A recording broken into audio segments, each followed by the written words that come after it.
是我哥的冰箱，空空如也。哥哥的冰箱终于空了，好开心啊！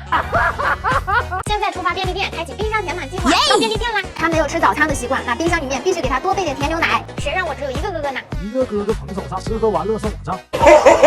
拿上5瓶补充营养。这个牛奶粉粉的，看起来就好喝。还有个巧克力味的，拿上3瓶尝尝味儿。这个酸奶是我哥的最爱，芝士味特别浓，就是不知道这边上这个泡泡是干啥的呀？还有个原味的，最后4包全给他拿上了。还有橙汁、桃汁、葡萄汁，能补充维 C 的，我全部安排上。这个饮料的包装也太可爱了吧，看起来就好喝，旁边还有个黑糖的，安排。哥哥的冰箱也得安排一些我爱喝的呀。上次没喝够的波子汽水，拿上4瓶。牛奶味的神奇波波，奶它。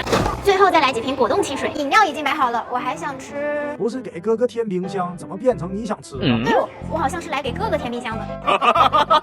那就给他安排他最爱吃的甜品吧，榴莲班戟必须要有，还有这个抹茶盒子、豆乳盒子也不错，样样都来一点。再给他安排点夜宵、蟹肉棒、粉芋小丸子、培根鸡蛋三明治、甜辣炒年糕、蛋糕卷，我的最爱。不，是我哥的最爱。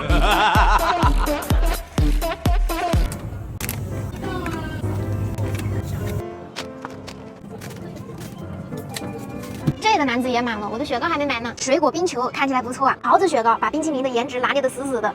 哇，这个真的很好看。这个雪糕你们猜一盒多少钱？最后再来几个拧芭蕉。装雪糕的篮子也满了，你以为这就结束了吗？现在出发我哥最爱的那家甜品店，居然关门了，看来只能明天来了。由于视频过长，下期和我一起见证填满冰箱，给哥哥惊喜吧，交个朋友吧。